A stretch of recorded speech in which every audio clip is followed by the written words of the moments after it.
sa dunia, le monde que tu construis.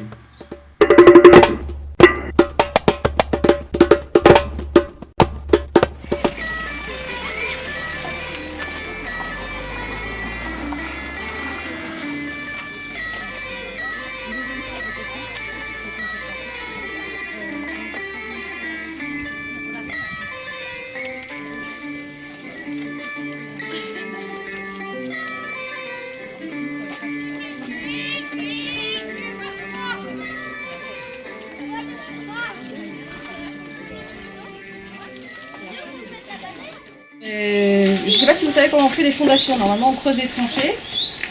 Imaginez une maison carrée. Vous faites 4 tranchées comme ça, puis dedans, vous coulez vos fondations. Alors, le problème ici de ce sol, c'est que quand on creuse, on trouve des trucs comme ça, des cailloux quoi. Tous ces cailloux que vous voyez là, c'est ce qui a été trouvé en creusant. On n'a absolument rien cherché. On les a retrouvés. Et donc, ça pousse super bien. Autre chose, pas trop, mais alors les cailloux super. Du coup, c'était compliqué de faire des fondations qui soient normales parce qu'à chaque fois vous avez un caillou, donc vous finissez avec un truc qui soit du tout régulier. Alors la solution qui a été trouvée, c'était de travailler sur des fouilles ponctuelles. On fait un trou, on fait un plot, on fait un trou, on coule un autre plot, on fait un autre trou, on coule un autre plot, et puis sur là-dessus, on va couler en béton armé une longue-rive. C'est comme une poutre à l'intérieur de la terre. En fait. Voilà. Donc vous faites votre 4 longues rives comme ça, vous avez votre maison carrée. Donc vous verrez qu'il n'y a aucune maison carrée, mais dans l'absolu, ça l'est. Le mur, en fait, quand il y a du soleil, le mur il emmagasine de la chaleur, et après pendant la nuit, il la relâche dans la maison.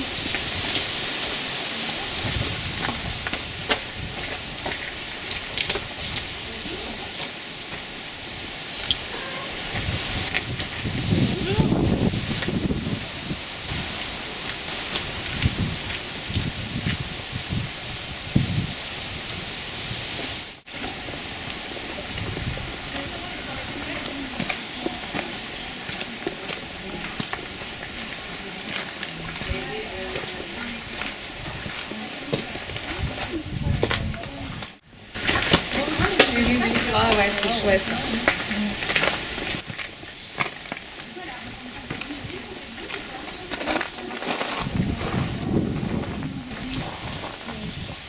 Merci.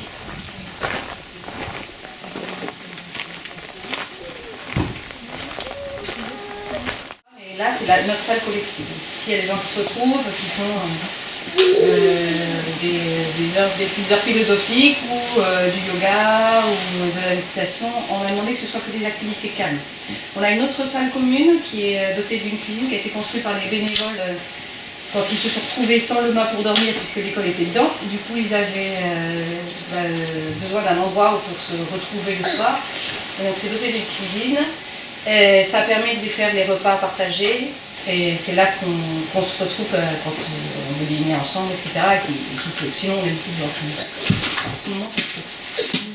Mais voilà, donc ça c'est la petite salle calme, l'autre c'est en général plus mouvementé. On a réussi à négocier avec nos ados, on a droit à plus avoir de djembé pendant l'heure des repas. Et c'était vraiment bienvenu parce que 2 pianos plus 5 djembé, ça fait pas toujours bien passer les betteraves, surtout quand on a un sonotone. Donc c'est pas mon cas, mais ici, savoir que l'habitante la plus jeune a 4 ans et le doyen a 82 ans. Donc pour réussir à faire vivre tout ce monde-là dans une certaine harmonie, voilà, on prend tous soin les uns des autres. Voilà. Donc là, on sait que c'est pas du tout bio, pas du tout écolo, mais on n'a pas d'autre solution, encore un compromis. On met ça là-dessus, et puis après par-dessus, il faut rajouter entre 5 et 10 cm, on a mis nous 50% limon, 50% pouzzolane. Ensuite, il faut ensemencer tout ça pour que ça pousse. Et après, il faut y aller quand même tous les 6 mois, histoire d'enlever les petites plantes. Alors les petites plantes comme les pissenlits, voire les chênes, parce que là c'est vachement embêtant. Les pissenlits parce que ça a une racine conique comme ça qui descend. Donc du coup ça devient dangereux finalement pour ce qui est en dessous. Alors pourquoi est-ce qu'on s'embête tellement finalement? C'est parce qu'au lieu d'avoir une tuile qui soit au soleil et qui quand ça tape comme ça, elle vous renvoie de la chaleur à l'intérieur de la maison, parce qu'elle stocke et elle renvoie, vous retrouvez, vous êtes tout le temps à l'ombre. Vous êtes sous les petites plantes donc vous êtes tout le temps à l'ombre. Autant l'isolation, c'est quelque chose qui est intéressant en hiver comme été, mais là, les toitures végétalisées, c'est surtout très intéressant l'été. Après, on a quand même des descentes fluviales, je sais pas si on va avec des gouttières, bon, enfin, vrai. Il y en a quand même des gouttières, et normalement l'eau arriverait dans un lac qui est plus bas que la phyto. Je sais pas si vous avez vu, on a un gros trou là-bas. Voilà, on a plus de tout. Un jour on y arrivera. Pour retenir cette eau et pour pouvoir après l'utiliser. Donc, comme il pleut pas souvent, normalement en Ardèche, il pleut par paquet. En gros, on a 3 semaines de flotte en automne et 3 semaines de flotte au début du printemps. Et ça permettrait de stocker cette eau-là et pour pouvoir l'utiliser. Donc l'eau, elle n'est pas spécialement stockée sur la toiture, elle finit par s'écouler. La terre est humidifiée, mais elle finit par s'écouler. C'est vrai que si elle la neige, alors ça arrive pareil tous les 30 ans apparemment. Moi j'ai vu une fois et c'était pas arrivé depuis 30 ans et je crois que la fois d'avant c'était il y a 50 ans, mais il y a une fois 30 cm de neige. Et ici les enfants, ils neigent 3 flocons, il y a ça de neige, ils ont déjà sorti les livres. On passe la grille la première fois, on voit déjà les kayaks, c'est trop petit. Donc c'est vrai qu'on a la neige, ça ne tient pas trop. C'est pas trop la neige. Vous montez à 50 km et vous en avez jusque là. Mais là ici pas trop. Donc c'est pas tellement le poids en soi de la neige ou de l'eau, c'est vraiment. Et on a, en fait, quand le Mistral souffle, le panneau il fait. Donc on a mis un truc là. Ça passe au dessus.